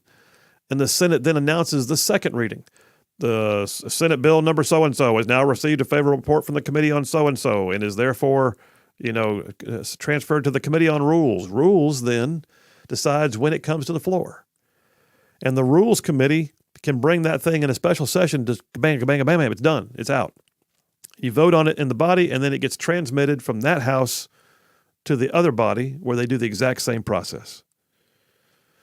First reading, second reading, third reading is when you pass it, and then it goes to the governor. You can do that at a minimum. It has to have 5 days to make that happen. $1 billion in ARPA funds is going to get jammed through the legislative process in a special session starting probably today, I guess. And it's going to zip on through in 5 days. Minimal debate, minimal time to amend, minimal time to question, minimal time to get your head around it. It's basically a plan that the governor needs, and the legislative branch appears to be ready to just go ahead and cede authority over to the governor to do whatever she wants to do with the $1 billion in accordance to the notions that she sent across the street for them to consider. If we see something new and different coming, I'll be surprised. But right now, it appears that $1 billion is already locked in. They have baked it in. All right, but there's a whole lot more in the State of the State address. So that's the first thing, special sessions happening. But then there's other stuff when they get back into the regular session. What are they going to do? Are we going to have school choice? Are we going to have some tax relief? Is somebody going to say something about corrections? I'll tell you all about it. Phil Williams, Rightside Radio. Y'all stay tuned. We'll be right back.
And we are back. Phil Williams, Rightside Radio, solid, conservative, and just plain right, covering down on some major ground across the beautiful state of Alabama. I'm talking about way on down south of Birmingham to up north of Huntsville, Tuscaloosa, back on over to Gadsden, parts of Georgia, Tennessee, Mississippi, thrown in just for good measure. So, this spending going on, let me just tell you, there's ways to do things, right? There's ways to do things, and there's ways to not do things. One of the things that I really like about one of our new advertisers, Elm Foundation, is I like the way they do things when it comes to putting resources in people's hands. So the Elm Foundation, ELM, the Elm Foundation, based out of Huntsville, they are apparently doing an amazing job at helping people who are disenfranchised, disadvantaged, to find a way to become more stable and productive without just giving them handouts. Not just throwing money at it. They are literally doing things like providing them with resources and opportunities and giving, like I said a moment ago, more of a hand up than a hand out. And they've been apparently very successful. I mean, they do any number of things and provide things like higher education and certification programs, targeted training for employment, providing resources and support for people who are trying to get back on their feet. And like I said, it's not just a hand out, it's a hand up. You can check them out. I'd encourage you to do so. They're a 501c3 called the Elm Foundation, based out of Huntsville. And their website is ELMHSV, as in Elm Huntsville, ELMHSV.org. Yeah, check them out. We're glad to have them on the team. All right, so heading into the big spend right now. You may be wondering, okay, so the governor just sent the legislature into special session. And that special session now is going to begin, and it's going to consider a $1.06 billion amount of money that has to be spent. I mean, the federal government didn't give it to you so you can tuck it away. They actually gave it to them to spend, and I get it. Here's what they've got allocated right now, according to the governor's draft plan. $400 million for water and sewer grants. Okay, let me point something out. While that may be necessary, what that also means is rescuing local systems that have done a poor job of keeping their systems up to date. Just saying, that's what it is. It's also, by the way, when you see grant, what that means is there's a whole lot of money set aside that the governor has discretion on where it goes. So when you see grants, what you find is, hey, governor, I'm the squeaky wheel, give me some money, and the governor gets to decide yay or nay on that. So $400 million for water and sewer grants, $225 million more for broadband expansion, $339 million allocated to public health, things like $100 million to reimburse hospitals for COVID-19, $40 million for public education health insurance plans. What? I just caught that. The PHIP plan. I don't mind the fact that we give insurance to our teachers and all, but what the frick are we providing another $40 million to? Anyway, $18 million for mental health providers, $5 million to reimburse mental health providers for COVID-19, $20 million for a voluntary clinical trial and research program on what? $55 million for community services like food banks and senior services. $5 million for the Alabama Department of Labor for its expenses in responding to the pandemic. Really? Because they couldn't do it on their government budget. Never mind the fact that businesses left and right were doing all they could in the private sector. Senator Arthur Orr, who is the budget chair, been on the show several times. Arthur Orr says, in my opinion, there will need to be some changes. There's a few areas I want to see modified. He's a budget chairman. He's going to have a say-so in this. He says, we're looking at additional categories that are provided for ARPA expenditures that other states have done. And he also has pointed out most recently that he's more in favor of a more comprehensive form of tax relief, which these ARPA funds, by the way, are allowed to be used for. That's what's so maddening. It's like, okay, you got a lot of extra money. Let's make sure we feed the beast, feed the beast, feed the beast. The private sector, and listen, I get it. The governor, I'll tell you about it more in a minute, but the governor apparently also says she's for rebates. What's a rebate? A one-time check that comes to you in the mail. We got a bunch of extra money, so I'm going to send you some of it. Well, I guess that's good. That's not the same as saying, I'm going to lower your taxes. Saying I've got too much of your money, so I'm going to give you a rebate is a whole lot different than saying I'm not going to collect as much money in the future. There's a difference. I want to remind you guys of something. We are one of the only states in the nation that taxes groceries at all. At all. Like, at all. In the history of at all, we're one of the only ones. There's only 12 states in the nation that tax groceries. Of those 12, there's only 3 that tax groceries at the highest possible rate the state law allows, and Alabama is one of those 3. So 4 cents on every dollar goes to your state coffers. But Phil, if you know the deal, those who know, if you know the deal, sales tax in Alabama goes straight to education, just education. Education has had increasing budgets now for the last 10 years straight without proration, and we are still one of the last in the nation. Obviously, it's not about the money in education, it's about what you do with it. So that being said, maybe it's time to consider why we're one of the only states that has a grocery tax. But Phil, we have the lowest property taxes. If we raise property taxes, maybe then we could do the grocery tax. That's a stupid thing to say. All that's saying, and that's the reason why I wound up having to vote against the repeal of a grocery tax when I was in the legislature, because they always attach a stringer to it. You get there, you get kind of fired up, grocery tax. We're going to lower the grocery tax? Oh, but only if we raise it over here. That's messed up.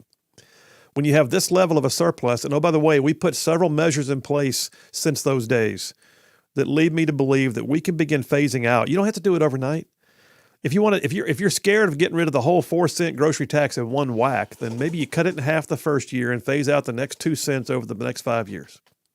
I mean, there's a way to do this. You can skin this cat. I'm not going to tell you how to skin it. Just telling you to skin it. It's time to do it. It is time to do it. So the ARPA spending bill, we'll see. I do know that Senator Greg Albritton, a Republican from down yonder in Range, Alabama, says the amounts that are being spent on sewer and water infrastructure in the plan could result in funds going toward projects because of more funds because it pulls down federal matching dollars. Okay, maybe so. And that's all cool, and I get it. But what we're looking at right now is there's some systems in this state that have done a horrible job at managing, like total mismanagement at the local level. And they're going to get money for their years of mismanagement. Meanwhile, you're going to have systems that have done a good job and have kept their systems up to date, up to code. All their people are happy. They flush their toilets and drink their water without any trouble at all, and they're not going to get a dime. And that to me just feels a little weird. So yeah, I get a little eerie when I see the legislature going, let's just give the governor a checkbook and say, Governor, issue grants at your discretion. So the legislature has now recessed for 2 weeks. So they can have their special session in the interim. Yeah, so that's going to happen. What else have I got here? Ivy, in her speech last night, she did talk about school choice. Sort of. She said that her education policy objectives include an endorsement of charter schools. We already have a charter school law. She wants to enhance it. She wants to bring more accountability to it. I guess that means that she wants to make sure that we don't have another charter school that's directed just to LGBTQ kids like the one in Birmingham. That's her plan. Her plan for school choice in the state that is almost bottom in the nation is, I want to see a little more for charter schools. She goes on to say it's important that we have meaningful discussions on school choice. That must begin with improving the school choice we already have. In other words, I don't want to do anything new. Let's just stick with what we got, all right? So she wants to enhance the Accountability Act, which we passed in 2013 when I was there. And she wants to give more startup funds for charter schools and then give them a charter school commission that has better accountability. That's her plan. That's it.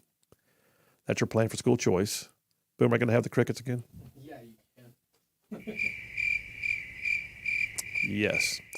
So while Ivy's proposal does not necessarily acknowledge much in the way of school choice, she did suggest further funding for charter schools, and that's about it. But to keep in mind that we have State Representative Ernie Yarbrough and State Senator Larry Stutz who have proposed what is being called the PRICE Act, the Parents' Right in Children Education Act, that would allow a true measure of school choice. And that bill is coming up, and I am hoping it will get full and robust debate and hopefully passage. I would love to see it pass. My question is, if they pass it, will the governor sign it? Well, they've put her on the spot before, and I'm hopeful that they'll do it again. She also did call for a $400 to $800 rebate. So no true tax reform. She didn't even address the grocery tax. She didn't address, lowering taxes in other areas. She didn't address, doing anything other than let's give a one-time check. And so, she kind of made it sound big. I want to put money back in the hands of the people of Alabama. One time. Just once. It would be a $400 rebate if you are a family that has an income tax you have to pay. It would also mean $800 if you're a dual income family. Okay. Well, cool. Last I checked, that's the way Democrats usually do it. They throw a check out there and hope for the best. Senate President Pro Tem Greg Reed said that he believes that broadband access and water and sewer projects are going to be major priorities. They also went on to say that on other initiatives, Ivy said she would sign an executive order to reduce red tape facing small businesses. Okay. She proposed creating a $200 million Main Street program to provide grants to locally owned businesses. No details on how that works. $200 million, Main Street program, grants. What that basically means is you can apply to the governor's office and see if she likes you enough. In education, the governor said she would support target expansion of pre-K programs, which have been pretty successful in Alabama, I'll admit. The governor also went on to propose another 2% pay raise for teachers. Now, I do not mind teachers getting a pay raise, but at some point we're going to have to start saying pay raises are tied to schools improving. I mean, where else in the world are you allowed to be at low ebb constantly and still get a pay raise all the time? Government, that's the only place you can do it. So in this case, I would love to see teachers get a pay raise, but I would love for them to improve education first. How about that? That's a neat idea. Here's two things I don't get. Before we go to break, I'll say this. The governor proposed creating the Alabama School of Healthcare Sciences. In other words, a new special kind of a STEM-related school. Okay. In Demopolis. In Demopolis? Is that really the best place to recruit kids to a magnet school of some type? In Demopolis? Demopolis is a cool little town. It is. But it's a cool little town.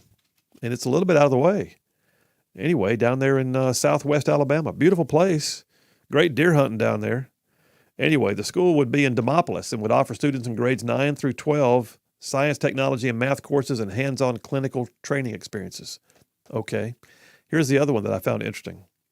Ivy announced the state would join a partnership between the family of University of Alabama football coach Nick Saban and the city of Tuscaloosa to form the Saban Center, which she said would offer interactive and immersive instruction for STEM students, as well as arts and sports sciences. And Ivy introduced Terry Saban, Nick Saban's wife, who was there that night as her guest. How much are the Sabans putting in on their own to form the center, and how much is the University of Alabama going to contribute, and how much is the state going to have to pony up? Anyway, lots of stuff, a little bit of red meat, not a lot of what I would call true conservative effort. Let's take the break right now. Boomer will come right back and kind of put a lid on this one. Then top of the hour, it's time for Grand Council. Today, we got a little bit of a substitute. We got a pinch hitter in. Dale Jackson can't make it. We got Sean Sullivan coming in from FM Talk 106.5 down yonder on the coast, along with Jeff Poore and me. That's top of the hour. You guys stay tuned. We'll be right back.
And we are back. Phil Williams, Right Side Radio, solid, conservative, and just plain right.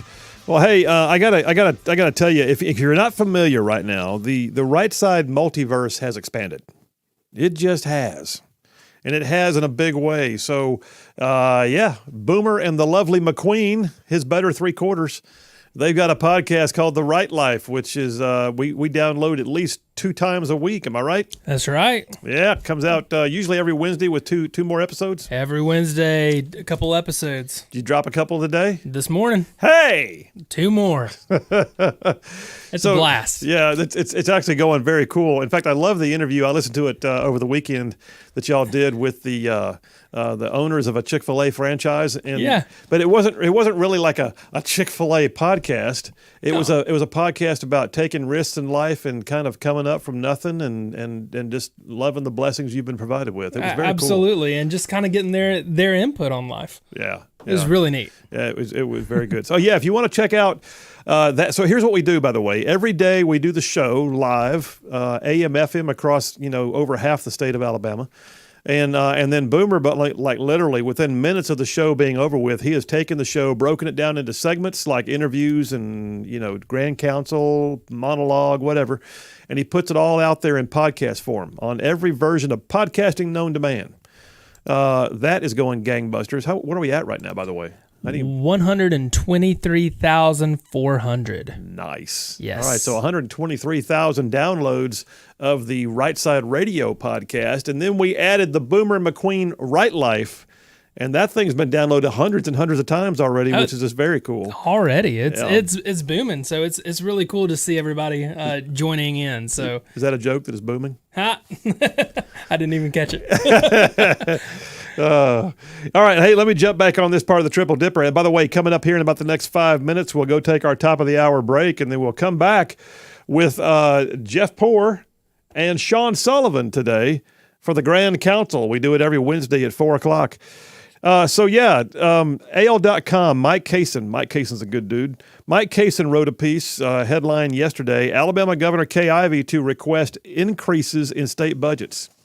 All right, so one of the things that I find a little bit fascinating in a somewhat disappointing way is that we're told that we have to be careful. We're not sure we can do true tax reform because, the money might not be here a year from now. We might be on lean times by then. We just don't know. Okay, if that's your excuse, that means you tighten up everywhere. You don't ask for more in your budget. You don't ask for pay increases. Because here's what happens. When you give somebody a 2% pay increase, it's not just for this year, it's perpetual. Because once you give them a 2% pay increase, you're not going to cut it. So if you're going to give pay increases, if you're going to increase budgetary processes, understand this. You have just pretty much embedded that in to future budgets. So if there's not enough to give the people of the state something back, but yet you can still grow government, what the heck? The stories are not adding up. AL.com writes, Alabama State Finance Director said today that Governor Kay Ivey would request increases in the state's general fund and education budgets, but cautioned that lawmakers should be prepared for leaner times. My point exactly. Finance Director Bill Poole. I like Bill Poole, by the way. He's a former state representative, just a really good guy. He became the finance director when the previous director had retired after a long career. He gave a presentation to lawmakers, which they do every year. And Poole says the governor's requested education budget will call for $8.79 billion, which is a 6.5% increase over the past year. Which, by the way, the last year was the biggest education budget ever. In case you're not familiar, Alabama has a very unusual form of budgeting. Everything's in 2 budgets. Education all by itself, $8.79 billion is the ask. But the rest of the state is funded by what's called the general fund. And the general fund, all the non-education state programs and services, Ivey's requesting $2.97 billion, which is 8.4% more than last year. So we're looking at a 6.5% increase in education, an 8.5% increase in everything else, and yet there's not enough money for true tax relief. Wow. All right, folks, stay tuned. We'll come right back with the Grand Council. Y'all stay tuned. We will be right back.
You're listening live to Rightside Radio with Phil Williams. It's hard to go wrong when you're on the right side. Rightside Radio. Solid, conservative, and just plain right.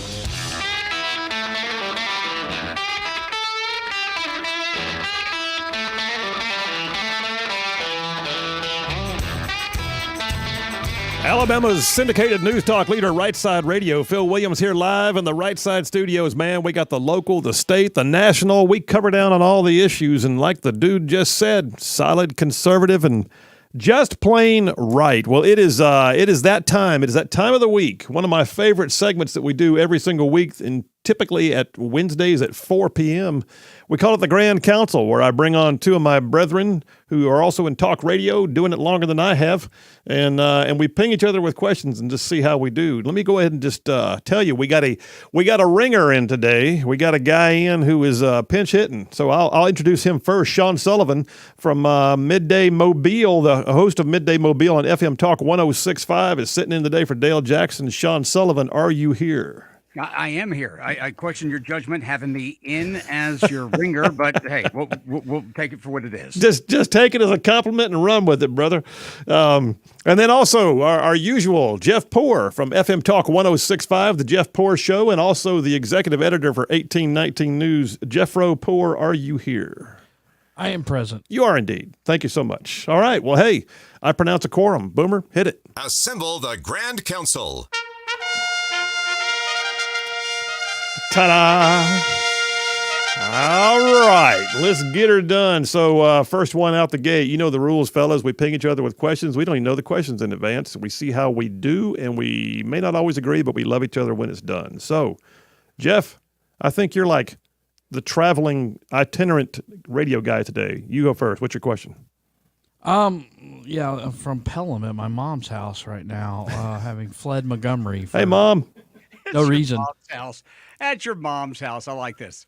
So anyway, back to the subject at hand here. Am I a bad person for having a visceral reaction to Richard Shelby addressing a joint session in the legislature tomorrow to honor his years of service in Washington?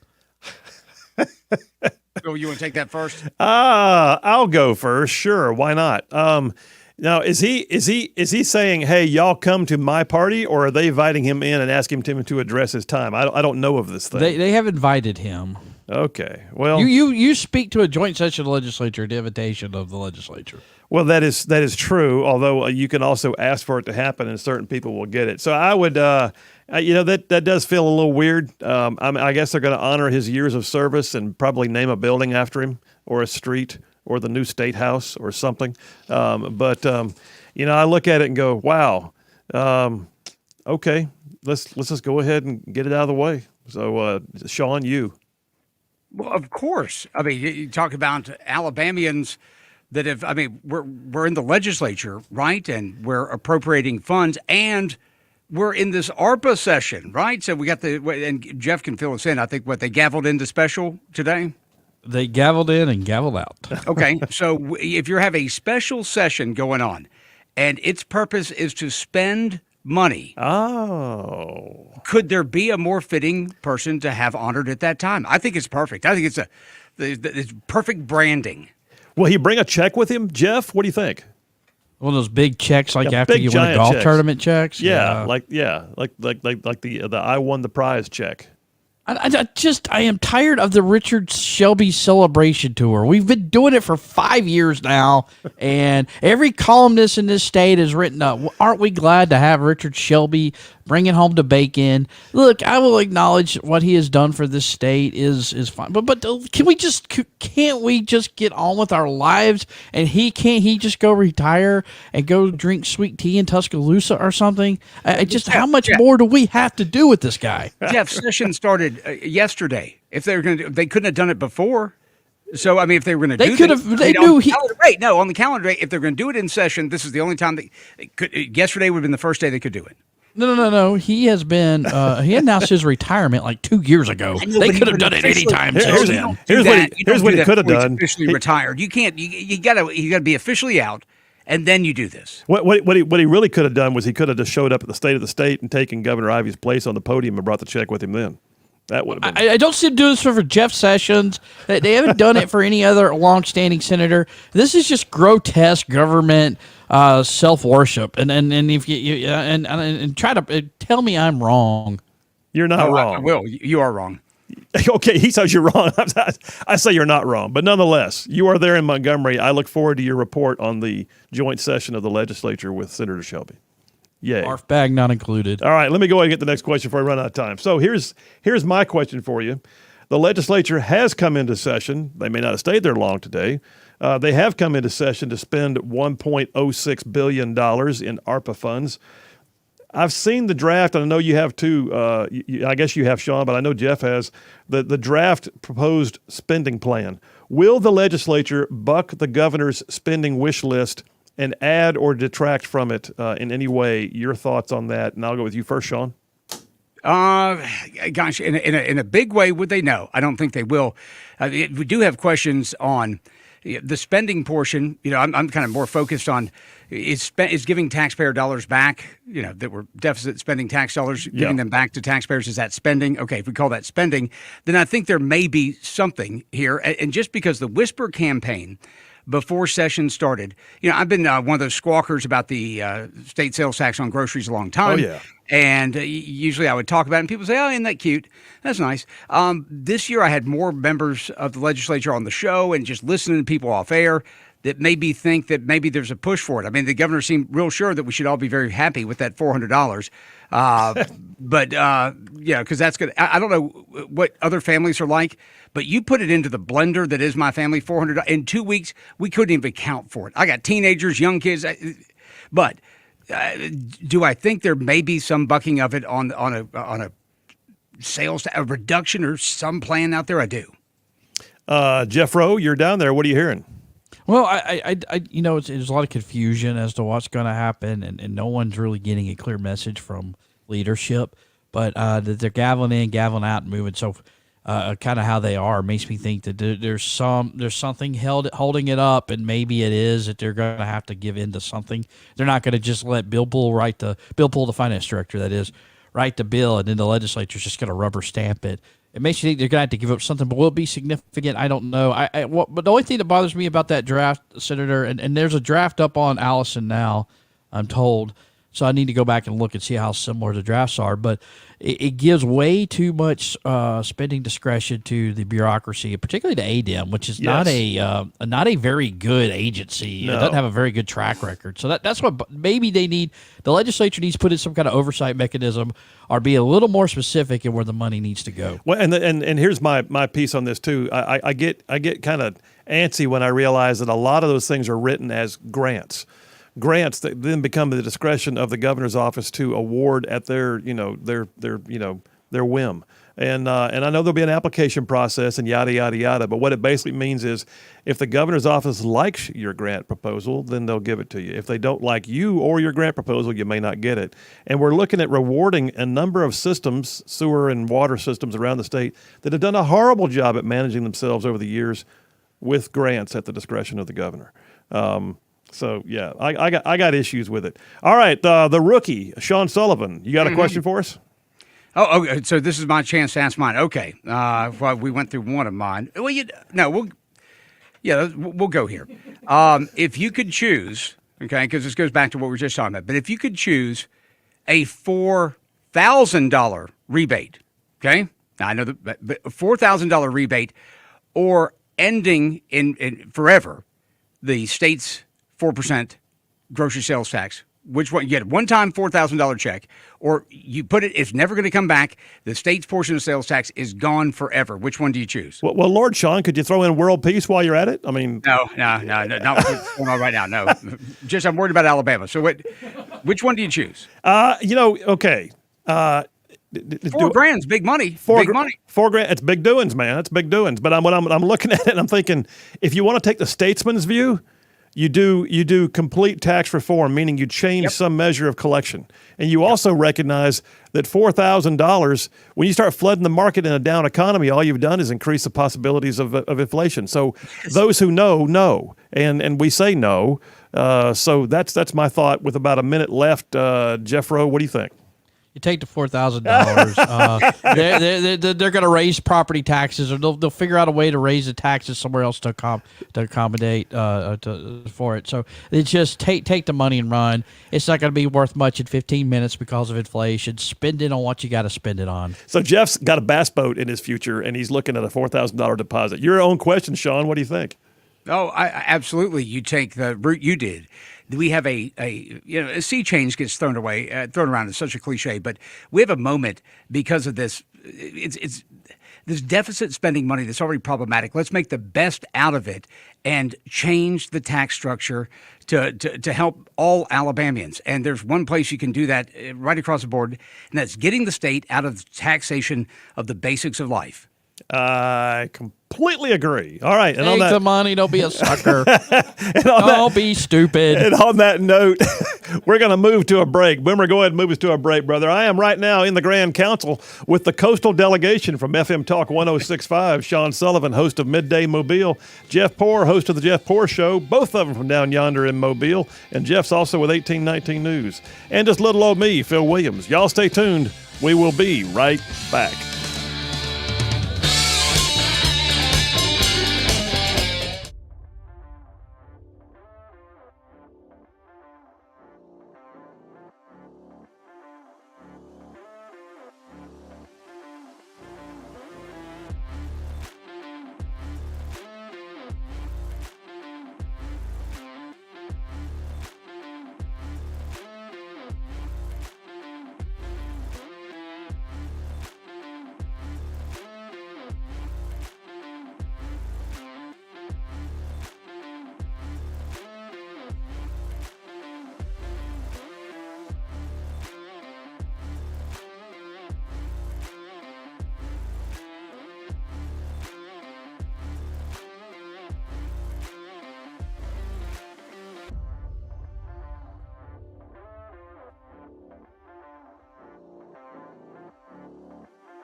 And we are back. Phil Williams, Right Side Radio, solid conservative, just plain right. All right, it's Wednesday afternoon, the 4 o'clock segment. We got the Grand Council. Today we got two dudes from down on the coastal region. FM Talk 106.5, midday Mobile host Sean Sullivan, and Jeff Poor, host of the Jeff Poor Show on the same station, and also the executive editor for 1819 News. We're back to round 2 of the Grand Council. So, Jeffro Poor, what is your question for round 2? The footage on Tucker Carlson's show that's been airing, Yeah. or that aired, tell me, has it changed your opinion of January 6th? It didn't change it; it's confirmed it. I mean, I did a whole segment on this yesterday. I mean, it's one of those things where I rarely find myself just yelling when I'm watching TV, and I did when I watched that because it was so obvious that there were. Here's what bothers me, I think, the most. Aside from the fake narrative by people who've been elected to support and defend the Constitution, what really bugs me as an attorney is knowing that there are people who were denied access to these videos that might have had exculpatory evidence in their own plea deals or criminal proceedings that needed those videos, and they were denied access to them. And that just ticks me off, to be honest with you. Sean, your thoughts? Yeah, I agree. It didn't change my mind. I mean, some of the things you can pick out, the easy things like the almost the tour guide. Poor, you got the QAnon shaman. Yeah. I'm no big fan of his, but kind of being led through. I didn't. It seemed like a slow, for the narrative to bend that it was so tense, and I believe parts of it were tense. But then to Right. see the video and see the kind of body language and stuff. I mean, you end up having somebody shot and killed there, but in other video, you're going, well, they're just doing a tour. Yes, the narrative of how tense the situation, how critical the situation was, and then to see the video, it conflicts with the two narratives. It absolutely does. Jeff, your own question. What are your thoughts? The reaction to it is what you need to pay attention to, and just how Yeah. set your hair on fire, and how even Republican politicians are reacting to this. Tells you what you need to know, guys. Our suspicions are confirmed, but it also just tells you how little they think of you in Washington, D.C., that they can pull the wool over your eyes and you won't know any better. And now that somebody is messing with their nice little narrative here, they're angry about it. That's the story here. I totally agree. And watching some of them, their heads are exploding, like on CNN, which is one of the screens up in my studio here. Just amazing today. Their heads have been exploding over this issue. So here's what I hope comes out of this too. I hope not only do we see another part of it, or at least a softening of the narrative at the very least, I hope they put all that video out there on a website, able to be downloaded by the general public who can watch even more of it and gain their own views. There's my thoughts. What would keep that, Phil? What would keep that from happening? Is there any legal reason that couldn't be, open sourced? At this point, I don't think there is. I mean, at some point they were classifying. Apparently, the Speaker's office was classifying these as too sensitive for public consumption. At this point, though, they've given them over to the media, so I think they've lost that narrative now completely if they wanted to pursue it. So I say go for it. And Tucker Carlson even said last night they did all they could to make sure they didn't expose anything, and before they aired something on the show, they had it reviewed again by Capitol Police. So it's been very responsible, but I still think you can do it at this point. All right, hey, next question. Let me jump on this before I run out of time. Southern Poverty Law Center, that bastion of conservatism and fairness, the Southern Poverty Law Center had one of their lawyers involved in an attack on police in Atlanta. I think there's 23 different people now that have been charged with domestic terrorism. He being one, however, he's the only one that was offered bond. He bonded out. The SPLC, not even remorseful, says he was there as a legal advisor, which seems to indicate to me that he knew the attack was coming and he went along as a quote-unquote legal advisor. Do you see any accountability coming for the SPLC on this issue at all? Sean, you first. Probably the discussion will be, and actually I did not know that they had said he was there as a legal advisor, because if they didn't, they could say, well, he's on his own time, Phil. He's doing things on his own time, can get criticized, what people want to do, when they're away from work. Is he there as a legal advisor, knows it's happening? Yeah, I obviously I think there's culpability there. Will it come to from where? I don't know. No, I don't think they suffer under this. I'd be surprised. Yeah, Jeff. Two things. This guy, all these people are in jail. This guy was their legal advisor. Get a new legal advisor. And the second thing is, can we file a bar complaint against this guy or something, just to see what would happen? Did he somehow violate his duties as a member of the bar? Well, I would say yes, he did. I mean, I remember being in Baghdad, and we used to keep an eye on the Al Jazeera building because whenever they rushed out the door, it meant they knew there was an ambush coming, and we considered that to be an indicator they were complicit. Well, this is the same to me. If he's going to the site to sort of be there to watch, doesn't that seem to indicate that if they're carrying Molotov cocktails and all that, he's a really bad legal advisor? But anyway, we got about a minute. So, Sean, throw a question at us. Let's see if we can do a quick one. Okay, this will be a fast one. Should the United States have boots on the ground to fight the fentanyl crisis in Mexico? Should we? There's all these talks about we need to do something. We got a war against Mexico. What would you say? I mean, we're put U.S. boots on the ground in Mexico. You missed my whole first hour then, because my whole first hour of the show was dedicated to that very issue. So, so recap for me. Yeah. So quickly, as I have no problem with a Tomahawk missile taken out of a drug lab right now, and then letting it be known that more's coming if they don't get themselves under control. So there's my first thoughts. Boots on the ground, not necessarily, but some kind of military action, absolutely. Jeff? Airstrikes, drone strikes, light them up. Do what you got to do. I don't think we need to send boots on the ground, though. Your own question, Sean. Give it to us. So I think you have a danger putting boots on the ground, obviously getting in a situation where how long are we going to stay there? But at the same time, you know what? You send those cruise missiles, you send those you send those drones in there, and guess what? You hit the wrong building, or it spills into another building, and you kill innocent people because you didn't have somebody painting the target. I got to have somebody on the ground, I think. So I think you're going to have special operations teams on the ground, but when you talk about mass movement of troops, I think they that's got a different boots, story. unless they're wearing tennis shoes. Like Yes, it's a good point. Yeah. Good point.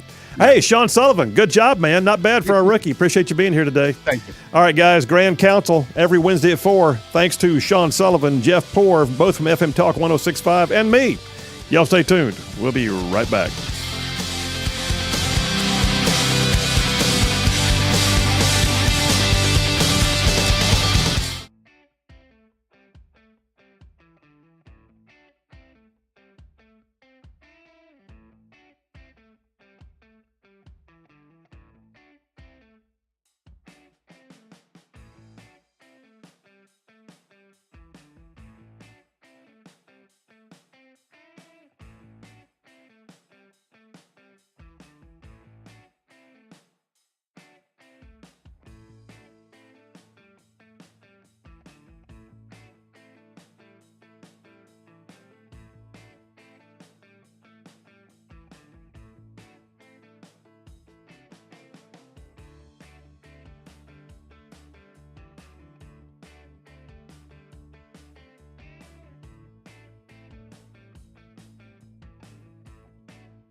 And we are back. Phil Williams, Right Side Radio, solid conservative, just plain right, covering down on some major ground across the northern half of the most beautiful state in the nation, Alabama. This station goes, this show goes way on down south of Birmingham, up north of Huntsville, Tuscaloosa, back on over to Gadsden, parts of Georgia, Tennessee, Mississippi, thrown in just for good measure. So let me just tell you something. If you think for a second that maybe, just maybe, because this is Camel Day, this is the day you're feeling a little saucy because you made it through the first half of the week. If you're feeling a little saucy, then maybe tomorrow morning you think, and I'm going to treat myself because it's the second half of the week. On the way into work, I'm stopping at Just Love Coffee Cafe. You like how I threw that in there? Camel Day, Just Love Coffee Cafe. I liked it. You like that? Feeling a little saucy. Feel a little saucy? Yeah. Stop in and get yourself a womlet. A womlet, you say? Yes, indeed. A giant omelet stuffed with everything, including tater tots, and cooked on a waffle iron. Cool. They got wraps. They got biscuits. They got waffles like you wouldn't believe. Like, get yourself the berry waffle. Yes. Get yourself Charlene calls them the treat coffees, like the cappuccinos, the espressos, the lattes, or just get them to grind the beans fresh on some of their award-winning dry roast coffee, light, medium, dark roast. All I'm saying is this. If you're feeling a little saucy, because you got halfway through the week already, stop in tomorrow morning. Don't do the usual biscuit in the drive-thru. Don't mess up the kitchen. Don't have a bowl of cereal. Go stop by Just Love Coffee. Give yourself a few extra minutes. Stop by Just Love Coffee. 2 locations in our listening area. One on Hughes Road in Madison. The other on South Parkway in Huntsville. And treat yourself. And tell them you heard about it on Right Side Radio. I would appreciate that too. Hughes Road in Madison, South Parkway in Huntsville. Just Love Coffee Cafe. All right. So COVID aftermath is number 3 of the Triple Dipper. Boomer, we're making all 3 dippers. All 3. All 3 dippers and a Grand Council. Woo! It's big doings, This is man. big doings on Wednesday. Big on doings. Monday. I'm just saying. Like it. So Red State has an article. Oh, by the way, this part of the Triple Dipper is called COVID Aftermath. If you're not familiar, today was the day Republicans took charge of the House, and the COVID investigation began today. So, interesting thing is how much stuff there is still being dealt with. Not just the questions about origin, but the stuff being dealt with in post-COVID world. Are we in post-COVID? I think we've moved. And I'm not a scientist. I have no degrees in microbiology or the etymology of any kind of illnesses. I didn't stay at a Holiday Inn Express. But I can tell you this, my understanding is that we have very likely, I'd say likely, like probable, have moved from being in a pandemic to being endemic. It's endemic, meaning it's just part of life now. COVID's here. It's just here. It's like the flu. We're gonna have COVID around. Well, that being said, why are we still doing some stupid stuff? Like, why do we still have these travel bans? So redstate.com has this article. Ron DeSantis pins a cheeky letter to Joe Biden asking if Novak Djokovic can enter the U.S. by boat. This is a win, by the way, for DeSantis. So Ron DeSantis seems to be having a great time in his second term as governor, according to Red State. And while the rest of us wait to see if he's going to run for president, DeSantis is racking up wins and making Joe Biden look foolish every day. For instance, in the issue of tennis star Novak Djokovic, the Serbian tennis star has been making headlines the last few years, not just because he's so good on the tennis court, right? But because of his steadfast refusal, says the article, to get the COVID vaccine. He chose not to. It was his choice. And he got denied the opportunity to do what he does best, which is play in major tournaments around the world. He wasn't even allowed to Australia for the Australian Open. He wasn't able to play in the prestigious U.S. Open because of the vaccination requirements. And now what's happening is he's still not allowed to come in to play in this week's BNP Paribas Open, which takes place in Indian Wells, California. And so once again, the Department of Homeland Security denied his request based solely on his vaccination status. It's ridiculous.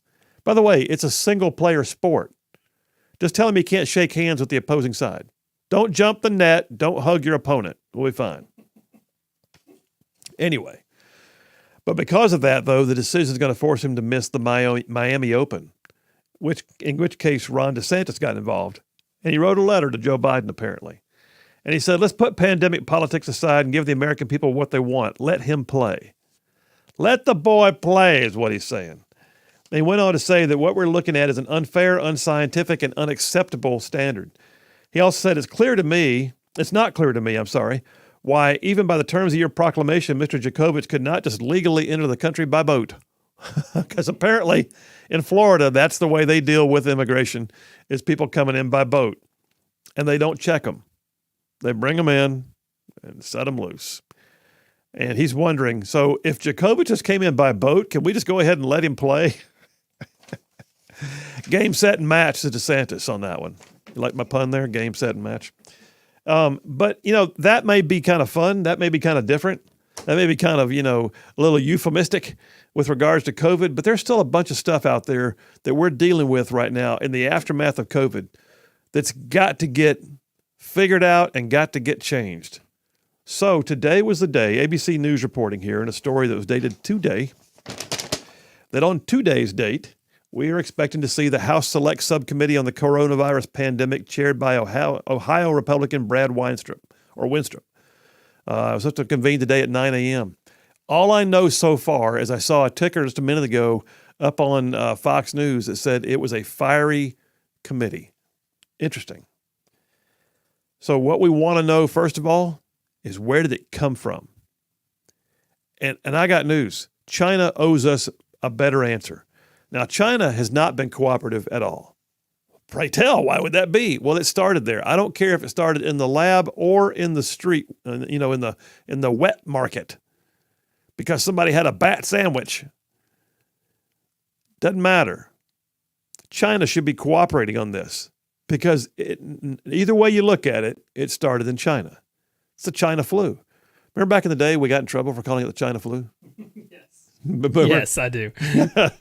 It's what it is. It's the China flu. So if you look back in history, we had the Spanish flu. I don't think the Spaniards were upset. We've had Asian flu. We've had bird flu where the bird's mad. It's the China flu. Whether it started in a lab or started in a wet market, it's the China flu. China should be helping with this. China should be saying, hey, get over here and help us figure this out because we don't want it to happen again. No, we're not getting that. So the House Select Subcommittee formed today to begin tackling the question that's plagued intelligence and health officials for the past 3 years.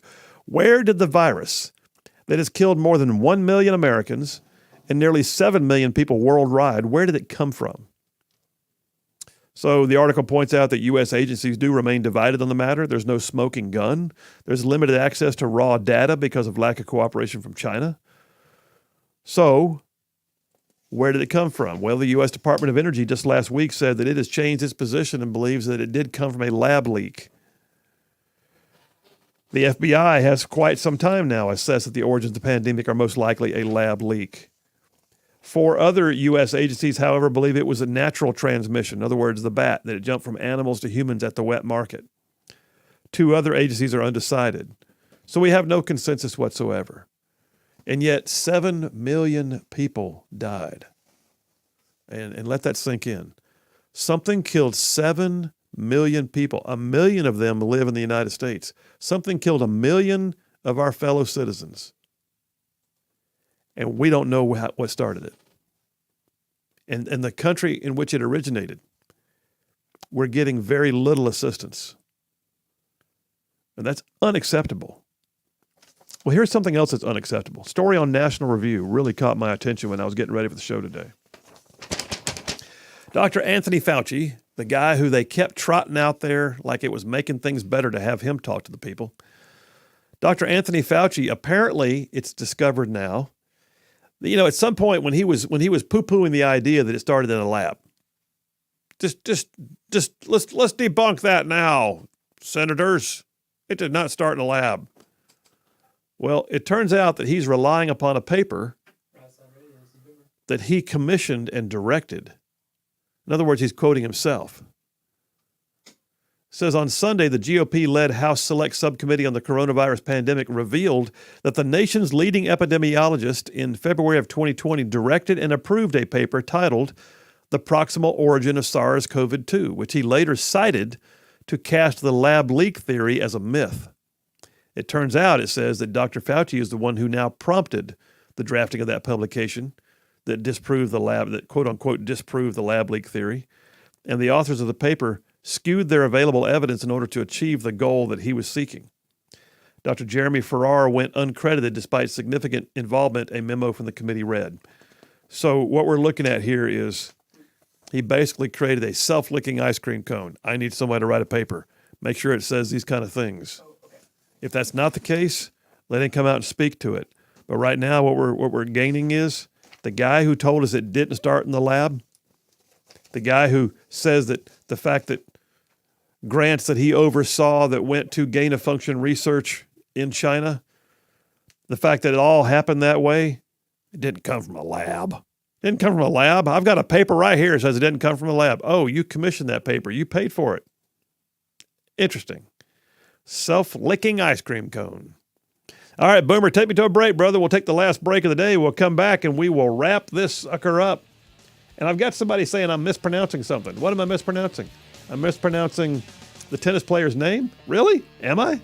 Novak Djokovic? Well, daggone. All right. All I know is he's a good tennis player. Phil Williams, Rightside Radio. We'll be right back.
And we are back. Phil Williams, Right Side Radio, solid, conservative, and just plain right. Well, let me tell you before we go any further, ZLA Solutions is out there. If you're looking for a job or if you're looking for people for a job, ZLA Solutions is where you might want to turn. Their website is zlausa.com, and they are doing an epic good job at lining up people and work on a regular, daily basis. So if you're looking for a job yourself, go to their website, zlausa.com. Check it out. They've got jobs posted all over, and they're good jobs, a lot of them with high wages and even benefits. But if you're an individual, an employer, or looking to fill out the ranks of your workforce, well, that's a move you need to make. zlausa.com is the website. They can do the recruiting, the background checks, the drug testing if necessary, blue collar, white collar, no collar, I always say, don't matter. They can do it for you. At ZLA Solutions, they can find you the onesies and twosies with special niche skills, or they can find you a whole shift of people. Just let them go to work. They love to say at ZLA that they don't make it, they make it better. That's their mission in life, man. Help you make your business better. So yeah, check them out, ZLA Solutions at zlausa.com. And tell them you heard about it on Right Side Radio. That would mean a lot.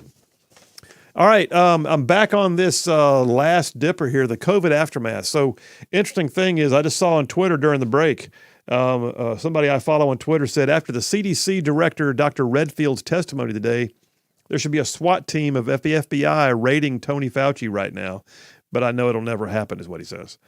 That's interesting. So I'm looking forward to hearing more about how this hearing went today. And if I hear something good, I'll talk about it tomorrow. Some of the things that are happening, though, in the COVID aftermath, which is what this part of the Triple Dipper is. In the COVID aftermath, one of the things we have to look at is the massive level of COVID spending.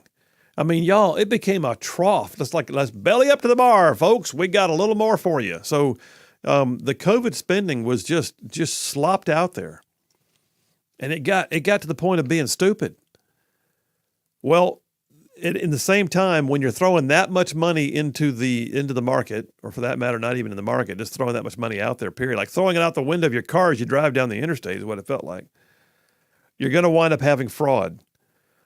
Right now, they're saying that fraud is such epic levels in the level of COVID funds that were fraudulently obtained or applied for and then absconded with, that some estimates are that we could be looking at upwards of $250 billion in fraudulent pandemic-related access to funds. So far, they've had efforts that have recovered about $2 billion of it. When you consider the amount that was fraudulently obtained, potentially, that's a drop in the bucket.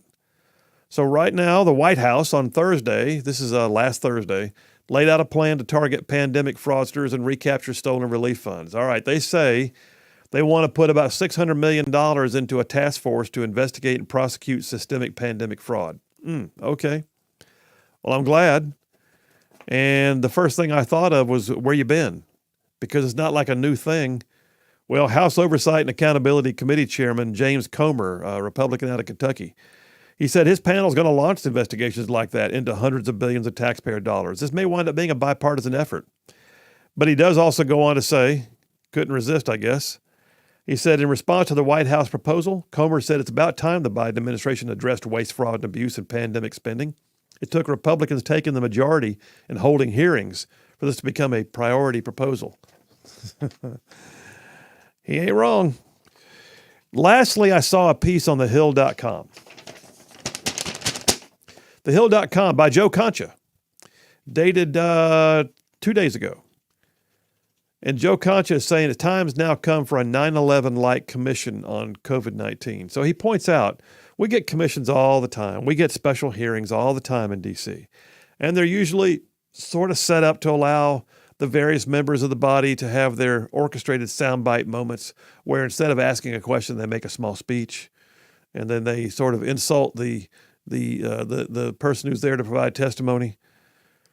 And the one exception to that has been the 9/11 Commission. He points out it was created in 2002, 1 year after the terrorist attacks of 9/11. And it was a bipartisan effort, and it had a vested interest not to allow one party or the other to look bad, just to find out how the attacks happened and what could be done to prevent another massive terror attack. I've got a copy of the 9/11 Commission report.